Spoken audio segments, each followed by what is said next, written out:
السلام عليكم ورحمة الله تعالى وبركاته، مرحبا بكم مع تيمة من جديد ووصفة جديدة بإذن الله. اليوم إن شاء الله تعالى غادي نشارك معكم واحد الحرشة صحية جدا.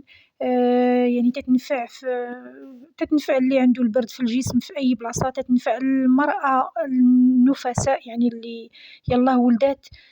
مزيانة ليها هاد الوصفة بزاف، مدرة للحليب وكذلك يعني تحيد أي حاجة أي ترسبات ولا يعني بقايا اللي تتبقى في الوالدة من بعد الولادة. كذلك البرد اللي تيكون في الظهر في أي بلاصة، فهاد الوصفة رائعة جدا. وكذلك تتنفع في فقر الدم بحكم الأعشاب الصحية اللي فيها، وبحكم كذلك المكونات اللي غادي نشوفوهم مع بعض. المرأة الحامل ممنوعة عليها هاد الوصفة الأخوات نهائيا، ما ديرش هاد الوصفة. أول شيء غادي نجيبو هنايا عندنا فليو وعندنا تيميجة. جوج ربطات ديال تيميجة وكذلك 3 ديال الربطات ديال فليو. حنا غادي نحيدو منهم غير دوك الوريقات ودوك يعني تا داك الاخر ديال العريش اللي تيكون رطب تا هو شي باش ما كاين نخليوه، ولكن دوك الوريقات اللي تيكونوا مثلا مضروبين ولا كحلين ولا شي حاجه يعني نحيدوهم، ودوك السيقان ديالهم تا هما يعني دوك العواد نحيدو كلشي.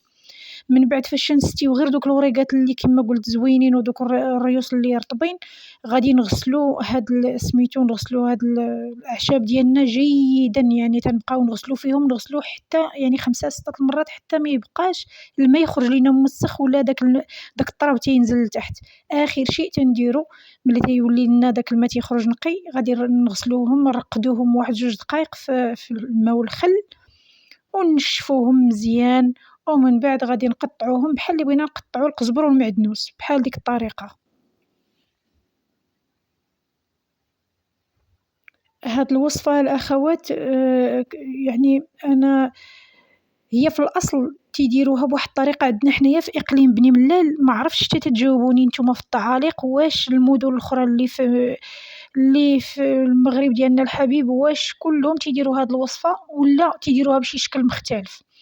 ندوزو المقادير ديال الحرشة. عندي هنا نصف لتر ديال الحليب، عندي 2 ديال البيضات، غادي نستعمل معاهم كذلك الملح حسب الذوق، يعني اللي تيبقى الملح على حسب الذوق. عندي نصف كأس ديال زيت الزيتون، كأس ديال العنبة ولا كأس باش تشربوها تيديروا نصف كأس.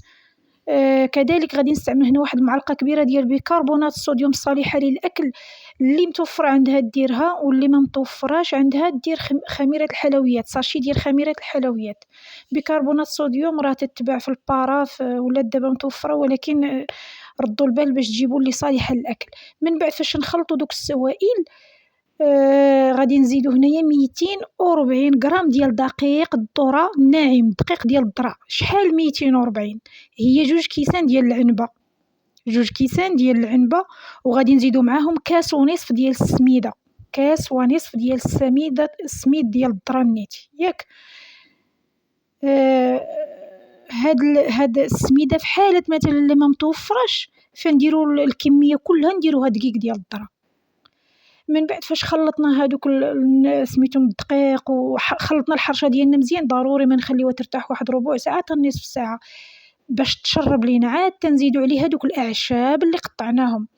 المقلة ضروري ما تكون يعني إلا كانت عندكم شي مقلة بحال ديك المقلة الثقيلة، ما عندكمش بحال هاد النوع هادو ديال تركيا أنا خليتها للحرشة، غادي تفرشوا ليها داك الورق ديال الطبخ وتهنيو راسكم باش ما تلصقش ليكم، اولا دهنوها مزيان وترشوها بالسميده ديال الذره كيف ما درت انا تفاديا الالتصاق.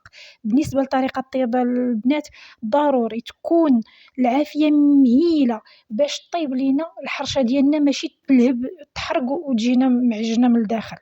ونغطيوها اكيد بشي صينيه باش يرجع عليها الصهد ونخليوها طيب على خاطرها ومن بعد نقلبوها. غادي ندوزو لداك الخليط اللي تنسقيو به هاد الحرشه. حيت انا غادي نتشارك معكم الحرشه وغنتشارك معكم كذلك طريقه ديال كيفاش تنقدموا هاد الحرشه كرفيسه النافسه. قطعنا هنايا واحد البصله، وإلا كانت ديك البصله الخضاريه اللي تتكون في هذا الوقت ديال البرد راه مزيان، يعني انا حاليا مازال ما وجدتش عندنا هنايا في مراكش. تنجيبو واحد الكاسرونة تنديرو فيها واحد نصف لتر ديال الماء وحطينا فيها هذيك الراس ديال البصلة، راس كبير ديال البصلة قطعناه رقيق بزاف، زدنا معاهم ملعقتان كبيرتان ديال الله يفكرنا الشهادة حب الرشاد، ضروري ملعقتان كبيرتان ديال حب الرشاد وملعقتان كبيرتان ديال الخرقوم بلدي. وحنا تنعرفوا حب الرشاد يعني راه قاهر دوك البرد في الجسم، وكذلك اي مشكل في الوالده. كذلك تنعرفوا بان الخرقوم البلدي يعني راه صيدليه ما شاء الله. وتنعرفوا يعني القيمه ديالو الغذائيه. كذلك تنعرفوا بانه يعني عنده واحد الدور كبير في سميتو في محاربة فقر الدم. تنخليو هذاك الخليط هاد الحشوة اللي درنا تنخليوها طيب فوق عافية مهيلة، الخطوات راكم كتشوفوا فيهم، ومع كل مرة نحركوها كلها حتى تتنشف تماما من الماء. ملي تنشف تماما من الماء تنطفيو عليها. بالنسبة للحرشة ديالنا كما قلت لكم راه فاش طيب راه تنقلبوها، راه كلشي موضح قدامكم في الفيديو. ملي تطيب راه تنقلبوها تاني وتنخليوها طيب على خاطرها. اللي بغى الحرشه بحال هكا ما بغاش يديرها رفيسه ممكن هكا وياكلها راه تجي رائعه جدا. وإلا ما بغاش هو يدير كاع ديك الرفيسه ممكن يشد ديك حب الرشاد اللي درنا حنايا في داك الخليط يزيدو كذلك في الحرشه لداخل مع فليو ومع تيميجه. اما اللي بغى يديرهم رفيسه يتبع الخطوات اللي درت انا. ها نتوما كيف تشوفوها راه اش غنقول لكم، راه واحد الريحه كيفاش طالعه في الدار. دابا ندوزو للخطوه كما قلت لكم، اللي بغى يديرها رفيسه ويسقيها بهذاك الخليط اللي درنا ديال البصله وحب الرشاد وزيت الزيتون ويقدمها مثلا للفطور، ماشي ضروري غير النافسه. يعني هذه تنصحكم بها انا الاخوات ولو غير مره في الاسبوع في هذا البرد ديروها، راه صحيه جدا. حتى اللي مخربقه ليها الدوره الشهريه راه سبحان الله العظيم تتقاد. هاد الوصفه هذه كان كما قلت لكم عندنا حنا في بني ملال. تجاوبوني واش نتوما عندكم كانوا تيديروها بالشعير، ولكن ماشي بهذه الطريقه.